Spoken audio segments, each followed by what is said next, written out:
Eh bien salut à tous, c'est Bodyblue, j'espère que vous allez tous très bien. Aujourd'hui on se retrouve pour un nouveau vlog. Et aujourd'hui on va donner 5 raisons de prendre un scoot. Donc il y aura 2 vlogs, le prochain sera vendredi prochain. Et ce sera 5 raisons de ne pas prendre un scoot. Donc la première raison, elle est toute simple, c'est pratique un scoot. C'est-à-dire qu'en ville par exemple, vous roulez tranquillement, vous n'avez pas besoin de passer de vitesse. Voilà, pour se faufiler dans les embouteillages, c'est pas mal. C'est petit, franchement c'est hyper maniable, voilà. Donc pour ceux qui veulent pas se casser la tête avec les motos, là c'est le meilleur remède, hein, si vous voulez rouler en ville et passer à travers les embouteillages. C'est toujours mieux que le vélo.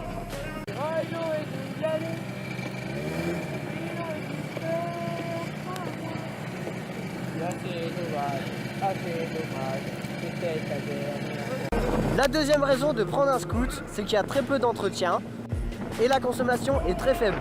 C'est-à-dire que si vous avez un scoot d'origine bridé, vous pouvez faire du 130-150 minimum. Si vous débridez seulement, vous allez faire du 120-130, voire plus. Et si vous faites comme moi, débridé et avec un pot, vous allez faire du 100-120. Et très peu d'entretien parce que vous n'avez pas forcément tous les soucis qu'une moto peut avoir. Par exemple, vous comme entretien, ce que vous allez faire, c'est une petite révision tous les 3000 km et une grosse révision aux 5, 10 000 et 20 000 il me semble. Sur les scoots de temps, vous pouvez louper les révisions, ça ne tuera pas le scoot. Sur les 4 temps, on m'a dit que ça c'était pas la même chose. Par exemple, sur mon scoot, j'ai pas fait les révisions depuis les 12 000, donc j'ai fait celle des 20 000. Ça pique, vous avez qu'à aller voir le dernier vlog qui s'affiche en haut à droite de l'écran. La troisième raison de prendre un scoot, c'est qu'il n'y a pas besoin d'être grand. C'est-à-dire que sur certaines motos 50, si par exemple vous faites 1m50, 60, il faut très bien choisir sa moto.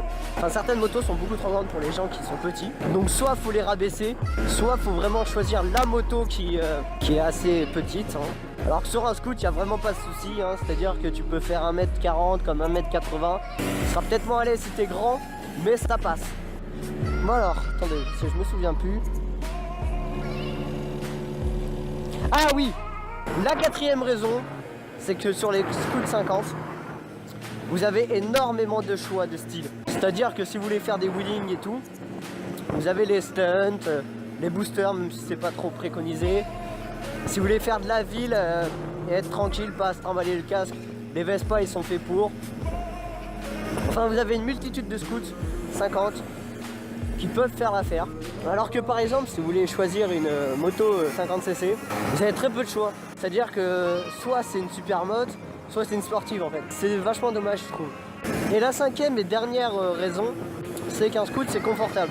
C'est-à-dire que si vous voulez vous faire 100 km en une fois, vous le pouvez, franchement ça passe. Les suspensions sont pas dégueulasses sur certains scoots. Alors je dis pas les scoots à 800 balles chinois, je sais pas comment ça marche là. Les avis sont moins qualitatifs qu'un scoot à 3000 balles, enfin voilà. Si vous voulez être à 2 sur le scoot, ça passe tranquille franchement. Alors vous pouvez pas vous faire un Bordeaux-Paris, hein, voilà. Après bridé, je sais pas ce que ça peut donner.